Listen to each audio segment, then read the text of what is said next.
মাছ ভুনা মানেই আমার কাছে ঝাল ঝাল থাই ফ্লেভারে। আমি যেদিন থেকে এভাবে মাছ ভুনা করে খাওয়া শিখে গেছি, আমি কিন্তু গতানুগতিক মাছ ভুনা করে খাই না, এভাবেই করেই খাই। এবং মাছ ভুনার অনেক রেসিপি আমি আপনাদের সাথে শেয়ার করেছি এবং প্রতিবারই চেষ্টা করি একটু ভিন্নতা রাখার জন্য। আজকের রেসিপিটাও কিন্তু একটু ভিন্ন, তো পুরো রেসিপিটা দেখলেই বুঝতে পারবেন। তো আজকে আমি রুই মাছ নিয়েছি ভুনা করার জন্য। বাজার থেকে প্রায় 6 কেজি ওজনের একটা রুই মাছ আনা হয়েছিল। তো এগুলোকে পিস পিস করে রাখার পর তো চিন্তা করলাম মাছটা প্রথমে ভুনা করে খাই। মাছগুলোকে বেশ ভালোভাবে আমি ধুয়ে নিয়েছি, তারপর এগুলোকে লবণ, হলুদ আর সামান্য একটু লেবুর রস দিয়ে 10 মিনিট রেখেছিলাম। এরপর এয়ার ফ্রাইতে দিয়ে দিলাম 160 ডিগ্রিতে।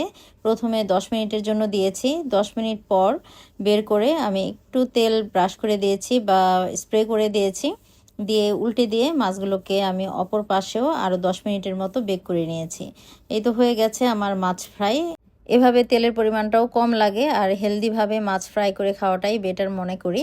তো প্রথমে চুলায় কড়াইতে আমি সামান্য একটু তেল দিয়ে দিলাম, তাতে দিয়ে দিলাম থাই রেড কারি পেস্ট প্রায় 2 টেবিল চামচের মতো। এগুলোকে একটু ভালোভাবে ভেজে নিয়েছি কাঁচা ফ্লেভারটা চলে যাওয়া পর্যন্ত। এরপর একটা মিডিয়াম সাইজের টমেটো দিয়ে টমেটোটা একটু সফট হয়ে আসা পর্যন্ত আমি একটু ভুনে নিয়েছি। তো ভুনে নেওয়া হয়ে গেলে পরে এখানে আমি ফিশ সস দিয়ে দিয়েছি 1 টেবিল চামচের মতো আর সামান্য পরিমাণ দিয়েছি চিনি, টেস্টের ব্যালেন্সটা ভালো থাকে, আর একটু পানি দিয়ে দিয়েছিলাম। এবার বেশ ভালোভাবে নাড়াচাড়া করে আরও কিছুক্ষণ ভুনে নিয়ে এরপর আমি ফ্রাই করা মাছগুলো এর মধ্যে দিয়ে দিলাম। এবার মাছগুলোকে একটু নাড়াচাড়া করে উল্টে পাল্টে দিব আর কি। মাছগুলো এই অবস্থায় চুলার আঁচটা আমি মিডিয়াম হাইতে আছে, তো নাড়াচাড়া করে দিচ্ছি।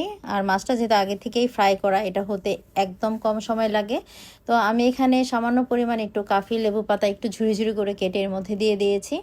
এরপর 4-5টা লাল মরিচ আর সবুজ রঙের গোলমরিচ এর মধ্যে দিয়েছি, এতে করে দেখতে সুন্দর লাগে আর ফ্লেভারটাও কিন্তু বেশ ভালো আসে। আপনার হাতের কাছে যদি সবুজ রঙের গোলমরিচটা না পান, তাহলে কালো গোলমরিচটা একটু ক্র্যাশ করে দিলেও কিন্তু ফ্লেভারটা খুব ভালো আসে। তো হয়ে গেছে, আমি সবশেষে এখানে 1 মুঠ পরিমাণ থাই ব্যাজিল দিয়ে দিলাম। আপনার হাতের কাছে যদি থাই ব্যাজিল পাতাটা না থাকে, তাহলে বাংলাদেশে যে তুলসী পাতাটা আছে সেটা পরিমাণে কম দিয়ে দিবেন, এতে করলেও ফ্লেভারটা ভালো আসে। আর যারা এর ফ্লেভারটা পছন্দ করে না, তারা স্কিপ করলেও চলবে, তাতেও কিন্তু বেশ ভালো লাগে। তো হয়ে গেছে, এটা রান্না হতে খুবই অল্প সময় লাগে আর খেতেও কিন্তু বেশ মজা লাগে। গরম গরম সাদা ভাতের সাথেই এটা নর্মালি থাইল্যান্ডে সার্ভ করা হয়। তো আমি আসলে গরম ভাতের সাথে খেয়েছিলাম, আমার কাছে তো বেশ ভালো লেগেছে। রেসিপি ভালো লাগলে অবশ্যই শেয়ার করে রাখতে পারেন, আর একবার করে হলেও এটা বাসায় এভাবে ট্রাই করে দেখবেন। ভালো লাগলে অবশ্যই লাইক কমেন্ট করে শেয়ার করতে পারেন কেমন হয়েছে। তো আজ এখানেই বিদায় নিচ্ছি, সবাই খুব ভালো থাকবেন। আল্লাহ হাফেজ।